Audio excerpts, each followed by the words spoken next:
Olá, no ar mais um Uberlândia S.A., o podcast que retrata e resgata e valoriza o empreendedorismo em nossa cidade, nessa cidade que é um negócio. E o nosso foco hoje é saúde. Conosco aqui o Dr. Fabrício e o Júlio César, do Seibin Medicina Diagnóstica. Primeiro, eu queria que vocês começassem se apresentando. Tudo, por favor. Vamos lá. Bom, antes de mais nada, prazer estar aqui. É uma alegria poder fazer esse bate-papo com você, né? Então, obrigado. É um prazer, agradeço muito o convite, né?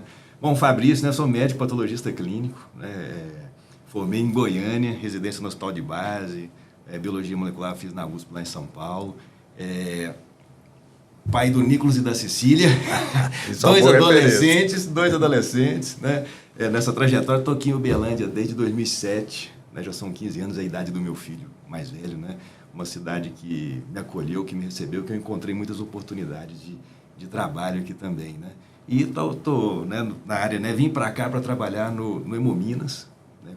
Ganhei uma experiência muito bacana em hemoterapia, né? Nessa área lá. Depois fui convidado para trabalhar no IPAC em 2011.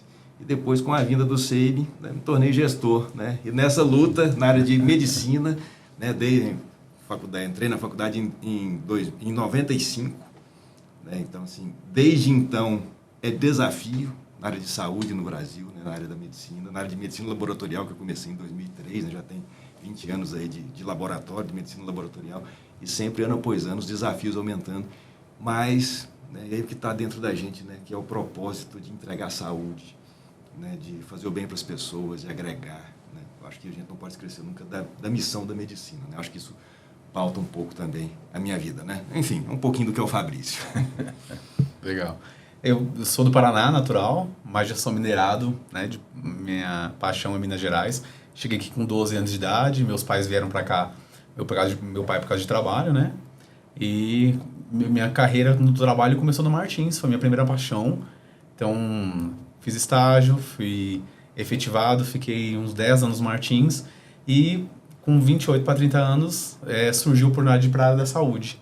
E fui trabalhar no hospital que era trazendo essa área comercial, né? Não tinha essa preocupação muito com contrato, com precificação, com contato com a empresa parceira, né? Quem são os clientes do hospital, quem são os clientes que frequentam. E aí eu entrei com essa pegada. E para mim foi bom porque o hospital estava criando isso e eu também estava aprendendo uma carreira nova, né, nessa área. E aí consegui criar uma carreira muito legal. Trabalhei também no Santa Clara por muito tempo. E quando o Seibin veio para Uberlândia, eu fiquei interessado. Falei, nossa, é uma empresa muito grande. A gente sabe o potencial que o Seibin tem nacional. E então me apaixonei, né? Fui lá me apresentar e aí tem 5 anos já que eu estou no laboratório, né? Fiquei um tempinho fora, retornei agora com a visão até um pouco mais ampliada de mercado, né? Mas esse sou eu. E como que está o Seibin hoje, Uberlândia? Júlio, para mim. Fique à vontade, para os dois. Eu vejo assim, né? É um mercado desafiador, né? Uberlândia é um mercado desafiador, é a segunda maior cidade de Minas Gerais. Então, tem todos os desafios de ter uma medicina pública muito boa, de ter uma medicina privada muito boa, de ter um ambiente de medicina complexo, né? E o Seibin, ele é uma marca nacional, é a terceira maior empresa de medicina diagnóstica do Brasil, né? Então, ela tem muito a oferecer para esse mercado, né? Gosta muito de estar nesse mercado, de enfrentar esses desafios, né? E o que a gente está, né, projetando agora 2024, isso, né? O que a gente pensa hoje é investimento, oferecer mais ferramentas, essas revoluções todas que estão chegando e que o Seibin tem muito de afinidade, desde a área do laboratório de biologia molecular que tem lá dentro, né? A gente pode falar um pouquinho da SkyHub, que é uma fomentadora de startups, né? Então, tem muita coisa bacana para plugar, né? Então, assim, o Seibin gosta de Uberlândia, né? O Seibin se apaixonou por Uberlândia também. Você falou uma coisa aí que tem muito a ver com o nosso trabalho aqui, que é a questão de startups. Fala um pouquinho mais sobre isso. Sim, né, a área de saúde, ela está na beira de uma transformação. Né? Então, assim, a gente tem vários desafios de fontes pagadoras, de incorporação de novas tecnologias, de regulamentação. Então, esse é um ambiente mais fértil para surgimento de startups. Né? Então, a gente pensa nas health techs, né, que oferece desde a solução para o vestível, né, para o wearable, que pode medir a sua frequência cardíaca, a sua glicemia, né, até a integração da jornada do cliente, né, até aproximar ele do médico, a telemedicina. Então, todos esses são campos para desenvolvimento de soluções em vários níveis, né, de diagnóstico, de cuidado, de integração de cuidado, de atenção primária, de prevenção. A gente fala muito de prevenção hoje, que evita o gasto exponencial. Então, é muito melhor prevenir do que remediar, né? Isso é claro, né? Então, todas essas oportunidades são oportunidades de brotar, né, inovação nessas áreas, né? E, né, tem outra ponta também, que as grandes, né, Google, Microsoft, Amazon, estão também investindo muito e eles olham, né, esse ambiente e vão lá e pinçam aquelas empresas que estão desenvolvendo coisas bacanas, né? E eles também estão com esse olhar para fomentar e para incorporar essas tecnologias. Todo mundo quer todo mundo olha para esse mercado de saúde com uma visão assim de futuro, de desafio, de opa, o que vai mudar, o que vai ser a onda que vai mudar a saúde. O Júlio, o Fabrício falou do desafio do mercado de Uberlândia, que é um mercado muito dinâmico, né? Do ponto de vista comercial, como que é conviver com essas mudanças bruscas que às vezes tem de convênio de saúde, sim, de convênio de empresas mesmo, né? Como que é? Eu já fazendo um link com as duas perguntas, eu vou dar um exemplo. Quem trabalha na área da saúde, né, já de uns 10 anos, os últimos 3 anos é completamente diferente. Os players mudaram, os nomes dos jogos do jogo mudou, os decisores mudaram, né? Principalmente no mercado de Uberlândia, em que a gente vem hoje, com muitas marcas vindo de fora, né? A gente tem o Mater Dei, hoje está com Genoveva, com Santa Clara, que sempre foram 2 referências em Uberlândia, a gente tem a Apvida no Madrecor, a gente tem a Oncoclínicas junto no MC. E antes, olhando assim para trás, um passado recente, olhando 5 anos atrás, quando a gente ia para uma mesa de negociação, a gente tinha as pessoas que a gente conhecia, né? Colegas de outros hospitais, colegas de clínicas, né? Era um contato muito mais próximo. Esse contato hoje em dia mudou, né? Essas mudanças aconteceram no mercado. A gente não tem mais esse contato tão mais próximos, né? Porque vem gente de São Paulo, vem gente de Belo Horizonte, e essa dinâmica que era de você conversar com a pessoa que você conhecia de longa data já não é tão mais assim. Então a gente percebe também que isso vem mudando. E nas empresas não é diferente, né? Hoje os decisores, né? Os altos gestores também, que cuidam dessa parte de saúde, algumas empresas mantêm-se as mesmas pessoas, mas outras também já mudaram. E muito nessa visão também da tecnologia, né? A gente olhando no passado recente, a área de saúde sempre foi free for service, né? O paciente vai lá, usa o que ele quer no plano de saúde, usa o que ele quer no laboratório, baseado, né, na solicitação do pedido médico, um exemplo. E hoje essas startups e essas empresas que estão preocupadas com a saúde, elas vão para as empresas e falam assim, qual que é hoje o seu público, né? Quantos dos seus funcionários têm diabetes? Quantos dos seus funcionários têm históricos de doenças crônicas? Quantos dos seus funcionários têm histórico de câncer? Né? E aí começa a fazer esse trabalho, até, como o Dr. Fabrício falou, até preventivo. Às vezes hoje as empresas podem ter esse olhar preventivo. Então, assim, é uma dinâmica que muda todos os dias. Hoje a gente vai para uma mesa de negociação com um cenário, daqui 2 semanas a gente volta e já tem um outro cenário para a gente poder tá sendo discutido, né? Então, é bem dinâmico. Na pesquisa do Top of Mind Uberlândia S.A., a gente percebeu que mais ou menos 50% da população não tem plano de saúde, né? Como que é o desafio de lidar com esse segmento que não tem plano de saúde? Eu posso comentar, o doutor me complementa nisso. Eu vou dar um exemplo assim, hoje, se não me engano, o número quase que exato é 75%, mais de 75% das pessoas não têm plano de saúde. Elas vivem ou de parcerias com empresas que oferecem desconto, tem um cartão benefício, a empresa fecha parceria com uma outra empresa que às vezes não é exatamente a área da saúde, mas oferece desconto na clínica, oferece desconto no hospital, e aí esse pessoal muitas vezes utiliza a rede utiliza a saúde com cartões de descontos. Esses que não têm plano de saúde. E uma outra parte também está no SUS, que a gente sabe, graças a Deus, a gente tem uma cidade que tem uma estrutura muito boa e o SUS em Berlândia é muito bem organizado. Então isso também facilita a qualidade de vida da população. E aí vem, não só o Sabin pensa nisso, como a gente tem a nossa plataforma, né, o Rita Saúde, que é justamente pensando nessa população que não tem plano de saúde e que muitas vezes não tem condição também de pagar esse plano de saúde. Né? E essas pessoas que têm, muitas delas são por conta da empresa que elas trabalham. Né? Se elas perdem o emprego amanhã, elas perdem o acesso à saúde. Né? E então a gente vê que essa parcela da sociedade que é crescente. Então, por exemplo, o Rita hoje, ele foca nessa população que tem um salário que ganha até 2 salários mínimos, né?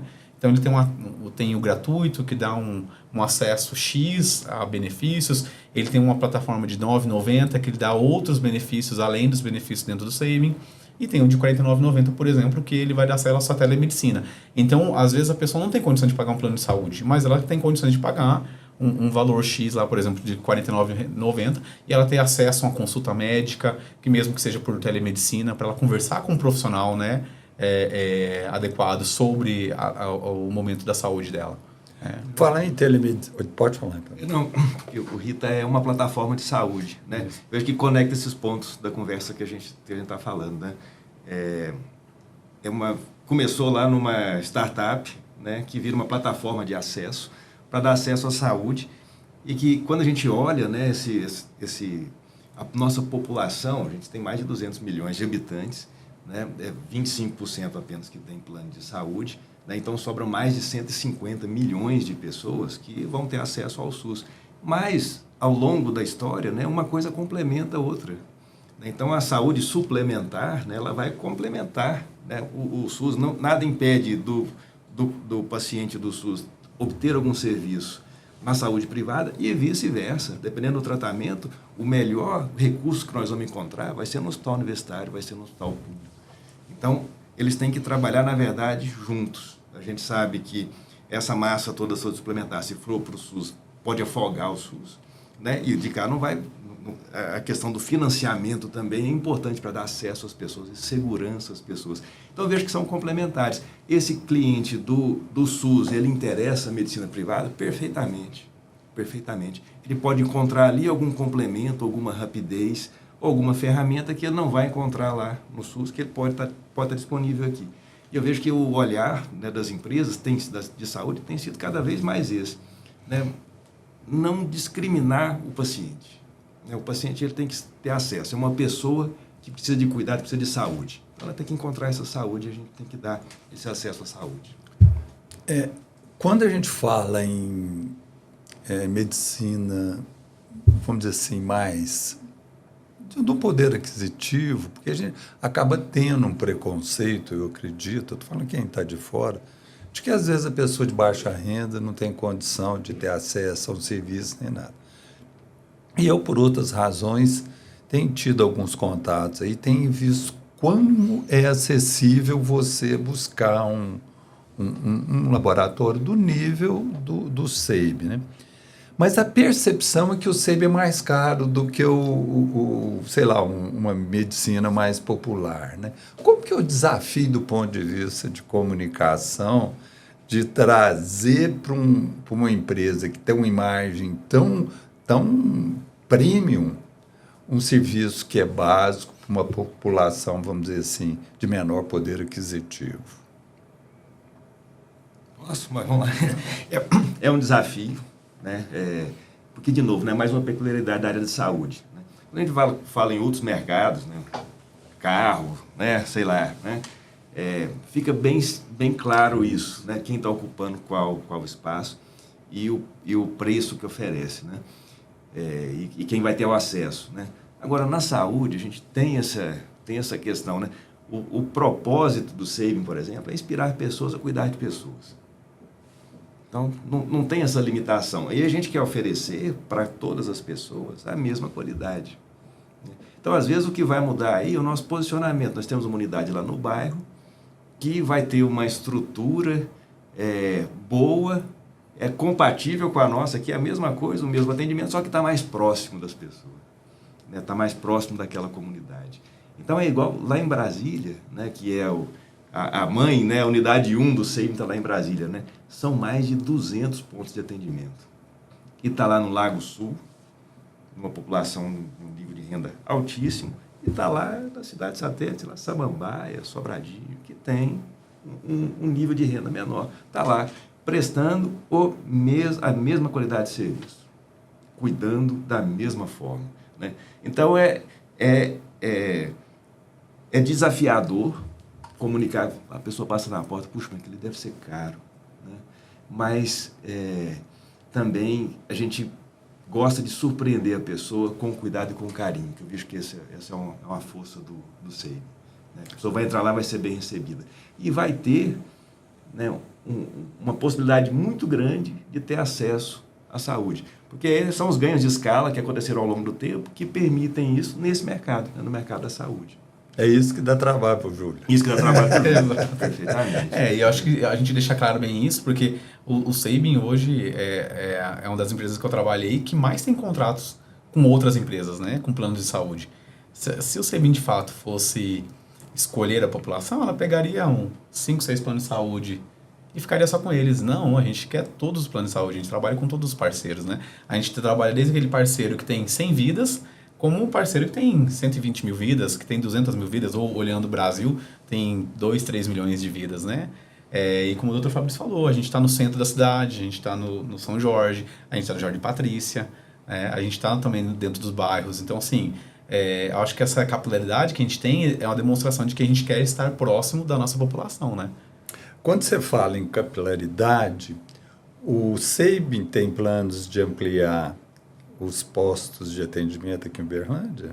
Bom, no curto prazo, não, né? Porque, né, a gente já tem, né, olhando o mapa da cidade, a gente tem 9 unidades hoje, né, em Uberlândia. Que às vezes a gente não né, acha que são duas ou 3 que são as que a gente vê mais, mas já são 9 unidades, né? Então, elas já, pelo que a gente vê dentro da cidade, né, do crescimento, da projeção da cidade, nós vemos que está ocupado, né? Uma estrelinha que vai nascer é a unidade do UMC, né? Acompanhando esse movimento, né, da saúde, né, da cidade, né, do local físico, né, nós vamos abrir esse posto no UMC agora em 2024, né? Mas é um plano que já vinha, né, 2023, então eu não estou nem considerando uma unidade nova, né, com o nosso planejamento. É um redimensionamento que a gente tem feito, né? Isso, mas vai ser uma unidade que a gente pensa que vai ter muita sinergia com o complexo, né, para atender essa população, né, dessa região da cidade. Aliás, sobre o UMC, eu agora estou mais ou menos entendendo, porque é uma confusão no nome, né? Porque, na verdade, o que eu estou, por conviver um pouco mais nessa área, que o UMC é quase que um shopping da saúde, em que ele tem uma instalação e ali tem toda uma prestação de serviço e tem um hospital, que esse hospital é o hospital da Oncoclínica, que por razões mercadológicas quis continuar usando o nome UMC. Mas quando a gente fala em UMC, grande parte está referindo ao complexo e não ao hospital, né? Então, eu estou fazendo essa observação porque quando você coloca que o SEIB vai estar no UMC, ele vai estar vamos dizer, nesse shopping de saúde que eu sei que continua crescendo aqui, que veio o Prevent Senior para aí. Então, é um segmento. Essa mudança, quando a gente acha que, pelo fato dos hospitais de Uberlândia terem sido todos negociados para empresas de fora, já aconteceu, ela nem começou. É verdade. Né? Essa mudança que nós vamos ver aqui, né? Um detalhe sobre o UMC que eu acho interessante, quando a idealização do projeto, né, eu não participei de perto, mas assim, eu estava na área da saúde, então eu já ouvia. Era tudo muito... As pessoas falavam...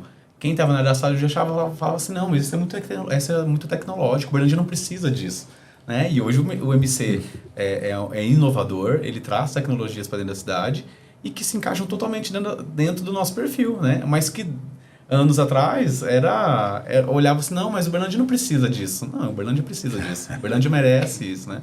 Ô, Júlio, eu vou só acrescentar aqui uma história pessoal. A gente que é menos novo, né, tem o privilégio da convivência. Eu estava na BC Propaganda e a gente cuidava da conta da Incol. E a Incol lançou aqui em Uberlândia, na Getúlio Vargas, um edifício chamado Medical Center, totalmente dedicado a consultórios. A ideia era levar os médicos para lá. Foi um fracasso. Teve que mudar, né? Mudou hoje são escritórios, né? Porque os médicos sempre ficavam nos hospitais. Então, eram atendidos ali, que era o laboratório deles. Então, o MC, por isso que eu achei interessante, porque ele veio, quer dizer, ele veio na hora certa, né? E o Medical Center antecipou e nem sempre os que chegam na frente bebem água limpa, né? Às vezes pegam um pouco turvo também, né? Fabrício, mas como que é, assim, estar numa empresa que ela é presidida e dirigida por mulheres? Pois é um privilégio. É um privilégio. E na área de saúde, né? Bom, isso não é a regra das empresas de forma geral e também não é na área de saúde, né? Então, eu vejo que é um legado muito importante, né? Quando a gente olha a trajetória do SEIB, né? Foram duas empreendedoras que começaram o laboratório em 1984, né? Então, assim, era uma sala, estamos falando hoje o terceiro maior laboratório, grupo de medicina diagnóstica do Brasil. Era uma sala, um prédio em Brasília. As duas empreendedoras, nós estamos falando de empreendedorismo, e uma faxineira. Três pessoas, né? E que cresceram, né? Que foram ganhando volume num mercado que era, né? Dominado por homens, né? E patologistas, né? Enfim. Então, quando a gente vê essa trajetória e por que deu certo e por quais valores deu certo, a gente trabalha com muito prazer nessa empresa, né? A gente entende que essa liderança feminina fez sentido. A gente fala de cuidado, de honestidade, de transparência, de sustentabilidade, de respeito ao funcionário, do cuidar. Quando a gente cuida bem do funcionário, do colaborador, ele vai cuidar bem do cliente. Então, começa da gente, começa da liderança, começa lá da nossa presidente. E o exemplo que ela dá, né, que a doutora Lídia dá, é um exemplo de cuidado, de interesse genuíno pelas pessoas, né? E isso faz a diferença, né? Isso chega lá na ponta, isso chega lá naquele, né, voltando, naquela lojinha, no nosso laboratório, nosso posto de coleta, que está lá na cidade satélite, lá na população mais humilde. Esse cuidado chega lá, porque nós estamos cuidando bem daquelas pessoas. Eu costumo falar, Fabrício, que comunicação, propaganda é uma promessa. A comunicação é entrega, né? Então, quando a gente fala, vou falar do caso do SEIB, ele tem um propósito, que nasceu lá com as fundadoras, mas a entrega está lá na ponta, né? Quem convive com isso é que sabe o propósito, né? Júlio, eu queria perguntar para você, queria, não quero, nós estamos falando sobre saúde preventiva.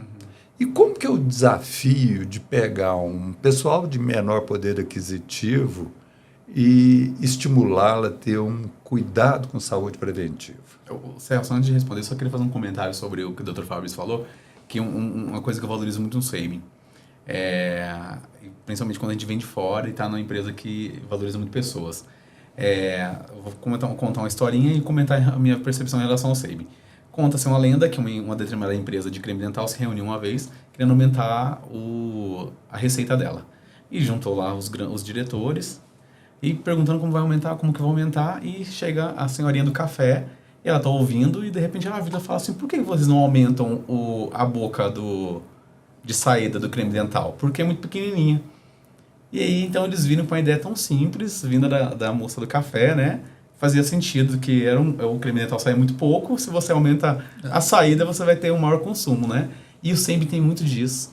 O SEIB a gente tem um momento lá que a gente reúne toda a liderança, e a liderança então traz pessoas das suas equipes, seja desde o pessoal que está na gestão, desde o pessoal que está em cargos administrativos, desde o pessoal que está na área do apoio, que ajuda com o café, que ajuda com a limpeza, e a gente coloca esse pessoal na sala e a gente vai falando sobre o futuro do SEIB para o ano que vem ou para daqui 2 anos, E a gente vai somando com as ideias de todo mundo ali. E foi uma das primeiras vezes que eu vi uma empresa fazer isso. E dar tanto valor às ideias que vinham de todas as pessoas. Então, isso também ajuda a responder essa pergunta que o senhor me fez. Porque o SEIB não está preocupado só com uma parte. Quando a gente fala de inspirar pessoas a cuidar de pessoas, a gente não está falando assim, ó, inspirar pessoas ricas a cuidar de gente rica. A gente não está falando inspirar pessoas negras a cuidar de gente negra. A gente está esperando não é uma parcela. A gente está falando de pessoas mesmo. Então é fácil, porque dentro da nossa estrutura a gente tem as pessoas que trabalham na parte do apoio, por exemplo, que a gente sabe que às vezes o salário é menor e que o custo da saúde para elas, numa consulta com um médico, sai muito mais caro do que às vezes alguém que tem um salário melhor. Então, quando a gente faz esse trabalho de buscar a melhoria da saúde, o acesso à saúde para essas pessoas que têm uma renda menor, a gente também está falando da nossa população. A gente também está falando do esposo da moça que faz o cafezinho, a gente também está falando da filha dela, que às vezes não tem plano de saúde. Então, é muito fácil quando a gente vai trazer isso para o nosso dia a dia. Eu vou dar um exemplo. Quando a gente vai falar sobre o acesso à saúde pela plataforma, né, e eu só reitero isso, que o Rita, por exemplo, é uma plataforma de acesso à saúde, ele não é um plano de saúde, ele não é um convênio médico, ele é uma maneira de pensar como eu vou fazer com que uma parte da sociedade que não tem condições de pagar uma consulta médica, ele possa ter um acesso à informação, né? E aí quando eu levo, porque eu experimento, é uma plataforma que eu uso também. Então eu chego e conto que um dia eu estava com uma dor de estômago muito forte, estava durando mais de 2, 3 dias, então eu acionei, falei assim, não vou no gastro agora, porque eu tenho histórico de queimação mesmo, né? E vou testar. E aí fiz uma chamada ali, o médico me atendeu, a gente conversou, só que nessa chamada achei interessante que o médico, essa doutora, começou a me fazer perguntas que até então eu não tinha levado em consideração nem em outras consultas também. Né? Aí eu falei, nossa, achei interessante, tem qualidade mesmo nesse atendimento, né? E para mim saiu muito barato. E aí quando eu conto isso para as pessoas, olha, que você consegue ter isso acesso por esse valor, e não vai ser só essa consulta, né? Mas na telemedicina, no caso da plataforma Rita, ela pode acessar hoje, daqui uma semana se ela estiver sentindo uma outra dor, ela pode acessar de novo sem nenhum custo adicional, né? É desmistificar. A ideia é desmistificar essa ideia de que a saúde é cara. Ou que a saúde é só para algumas pessoas, né? Fabrício, eu uso isso porque, para mim, o SEIB é um case. A chegada dele aqui em Uberlândia, a estratégia de mudança de marca, né? Dessa transição de marca. E o SEIB, eu sempre comento com esses grupos que têm vindo de fora. Eu, por alguma razão, tenho tido muito contato com o pessoal do Mater Dei, né? Da importância de a empresa mantendo a origem dela, ela fazer parte da vida da cidade, não parte apenas do segmento da cidade onde ela atua, né? E eu vejo isso muito forte no SEIB, né? O SEIB, ele busca fazer parte da vida da cidade, né? E a minha intuição masculina me fala que isso ainda vai aumentar aqui com ações do SEIB voltadas, né, para atender a comunidade no sentido, né, de estimular esses cuidados com a saúde, enfim, o SEIB sair de dentro do SEIB, sair de dentro dos pontos de estabelecimento para ir no contato com as pessoas. Eu estou mais ou menos certo? Certo, sem dúvida, sem dúvida. O SEIB é isso, né, ele quer cuidar da comunidade, né? Então, a gente tem um instituto, inclusive, né, que tem ações em Uberlândia. Claro que o objetivo não é fazer alarde, né, mas é cuidar, mas é estar próximo, né? Então, a gente cuida de algumas instituições, né, apoia, né, cuida não, mas apoia, né? Nós implantamos uma ludoteca, né, no fórum, né, para ajudar no tratamento diagnóstico, né, de crianças vítimas de abuso sexual. Então, um trabalho super bacana, que está pelo Brasil afora. Nós temos o nosso grupo de corrida, né, que está aí nas maratonas, né, ocupando espaço. A gente patrocina uma academia no Parque do Sabiá, né, uma daquelas academias ao ar livre, né? Então, são todas ações, né? Eu estou falando isso do entorno, né, que vão para a comunidade e devolve um pouquinho da confiança que a comunidade coloca na gente. Então, a gente está retribuindo um pouquinho desse amor e desse cuidado, né? E tem outra parte também, né, que vai também através das empresas, através de integrar as informações de saúde, do paciente ter um histórico ao longo do tempo da vida dele, né, da gente ajudar, né, no caso, né, da parte de medicina ocupacional, da gente ajudar a empresa com os dados de saúde, a prever doenças. Né? Então, tudo isso vai entrando na comunidade, entrando na família. Né? Então, é a saúde da família, não é a saúde só do indivíduo, como o Júlio trouxe. Né? Então, enfim, tem muitas formas, né? Tem muitas formas, seja através da prestação direta da saúde, seja através dessas outras ações, né, para fazer parte da comunidade. É isso, é fazer parte. Né? Ô, Júlio, no passado, talvez esteja enganado e o que é normal, né? Existiam instituições que tinham os seus, vamos dizer, convênios próprios, não no sentido de ampliar a saúde, mas tinha uma condição diferenciada para quem tinha essa relação, vamos dizer, de fidelidade à marca. Isso existe hoje? Não. O senhor fala em relação ao plano de saúde? Não, plano de saúde, plano da empresa. Então, se eu quisesse falar, eu quero ter um convênio com o SEIB para mim fazer os exames lá, independente do plano de saúde, um plano próprio de exame. Hoje seria através da plataforma, né, que é o Rita Saúde. Então, essa plataforma, ela é vinculada ao SEIB. Então, as pessoas, quando precisam fazer um exame, aí ela vincula-se ao Rita Saúde, então ela consegue utilizar o exame de imagem, que a gente tem a nossa parte no centro diagnóstico, ela pode usar a parte de análises clínicas, né, na coleta de sangue, tudo através dessa plataforma. Nós estamos falando em telemedicina, né? Veio aí a pandemia que fez muito vamos dizer, essas consultas online. Qual foi o impacto dela e o que ficou de legado para a área de laboratório de medicina diagnóstica? A pandemia acelerou muito, né, esse processo da telemedicina, né, e não tem volta mais, né, inclusive a legislação ela mudou nesse sentido. Né, então eu vejo que, de novo, né, ela amplia o acesso, né, quando a gente pensa em telemedicina, a gente pensa numa população ribeirinha lá no Amazonas que pode ter acesso. Pode ter acesso a um médico. Né? A gente pode falar de médico falando com o médico, né? E prestando uma assessoria. Né? Então, a gente entende que veio agregar, veio ampliar o acesso, né? E do ponto de vista da medicina laboratorial, também é bem-vindo. Né? Então, por quê? O médico também ele pode fazer uma solicitação ali e já adiantar uma informação diagnóstica que vai fazer diferença, né, no diagnóstico, na condução terapêutica desse paciente. Então, de novo, a gente ganha, nesse mundo que está ficando cada vez mais rápido, a gente ganhou agilidade. O laboratório tem que responder também na mesma medida. Então, o laboratório tem que ser rápido, né, para receber esse paciente, para, né, coletar essa amostra e fazer um diagnóstico rápido. Né? E aí tem várias ferramentas também do laboratório que ajudam a ganhar esse tempo. Né? Então, eu vejo que é uma tendência que vai aumentar, isso vai ampliar também. A gente tem visto aí alguns laboratórios ampliando seu foco de negócios, né?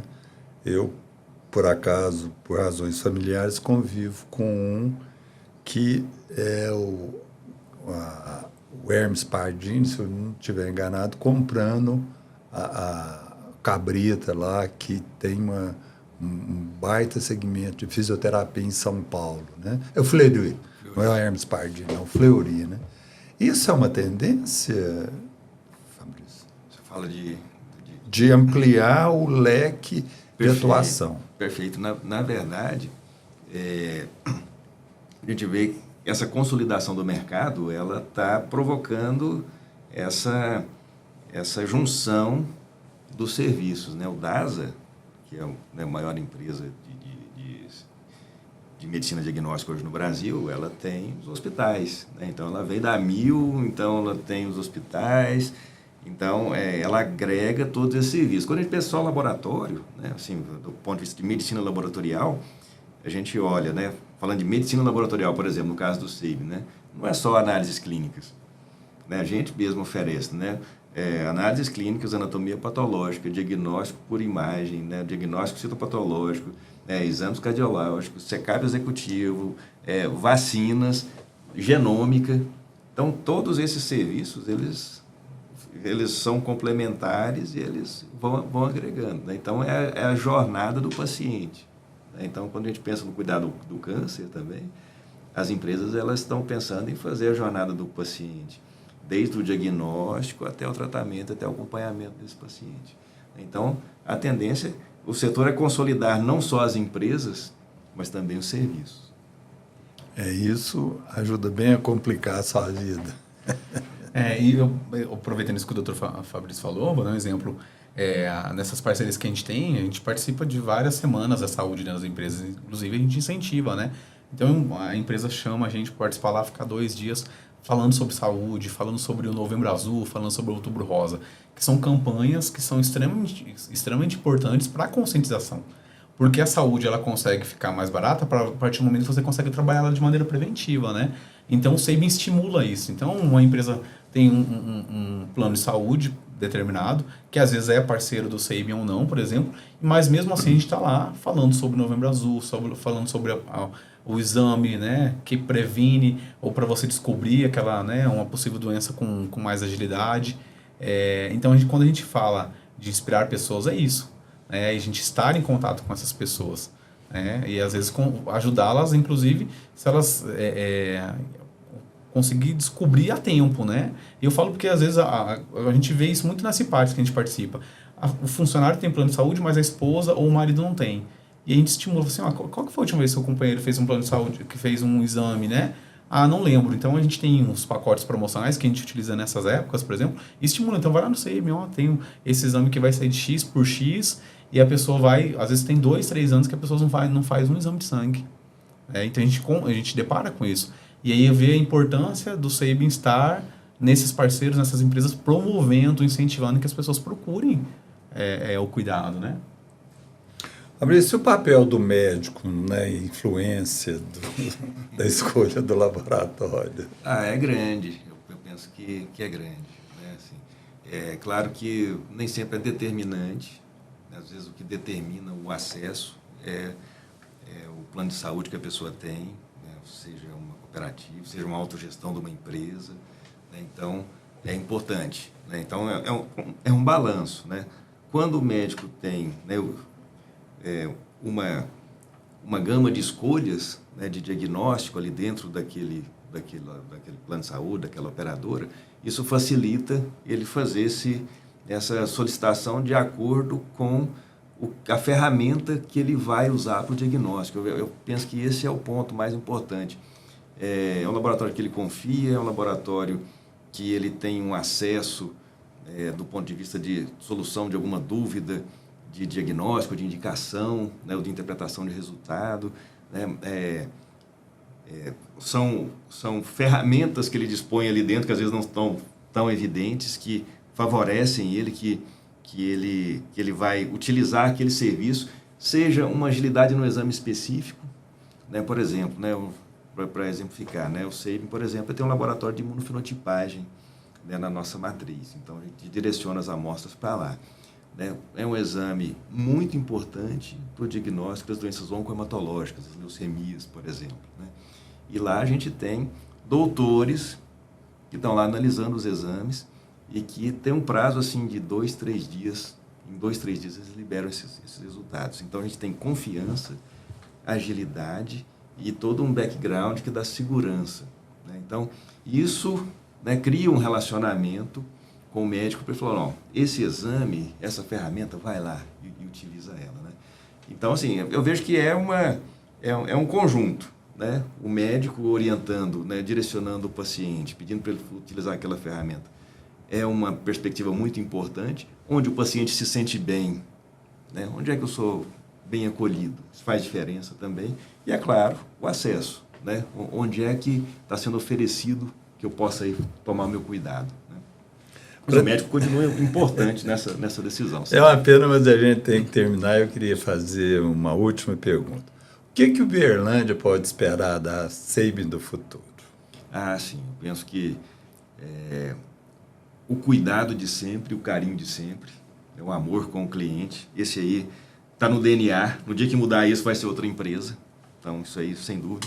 Agora, agregar tecnologia, agregar rapidez no atendimento, né? Incorporar essas novas tecnologias com segurança e com responsabilidade. Né? Então, assim, eu penso que isso também são valores do laboratório, né? Que complementa a questão do cuidado e crescer junto com a cidade. Né? De novo, né? O Sabin, ele veio para fazer parte. Né? Já é uma história de 8 anos em Uberlândia. Ele veio para fazer parte. Então, a gente quer crescer junto, oferecer o melhor para a cidade, oferecer o melhor cuidado para a cidade, né? Porque a cidade merece e a cidade retribui. Né? O amor que a gente dá para Uberlândia, o amor que a gente recebe de Uberlândia. E complementando, inspirar pessoas a cuidar de pessoas, né? E o cuidado é isso, a atenção, é o sorriso do rosto, na hora que chega lá no atendimento, a pessoa da técnica que acerta, que não fica ali machucando o paciente, né? Então ele fica seguro, não, eu vou sair do Sabin com um exame, né? Sendo realizado de maneira correta e com um diagnóstico num tempo adequado. E o principal que todo mundo adora, né? O pãozinho de queijo depois do atendimento. Pois né? Essa é uma marca registrada. Não tem como não falar, né? Por isso que quando o Fabrício falou dos fundadores, as fundadoras, né, do Sabin, falei, tinha alguém lá que fazia pão de queijo, tenho certeza. Não, e a história do pão de queijo é interessante porque né, lá, anos atrás, um dia faltou, não chegou a tempo o insumo para o café da manhã, do jejum dos pacientes, e um colaborador falou assim, não, minha esposa faz pão de queijo, vou lá agora pedir para ela assar uns pão de queijo para a gente. Aí dessa história, né, resumidamente, surgiu o pão de queijo dentro do Sabin, né? É por isso que eu gosto de fazer exame na parte da manhã. É verdade. Bom, essa foi uma consulta médica e uma consulta mercadológica. Até a próxima.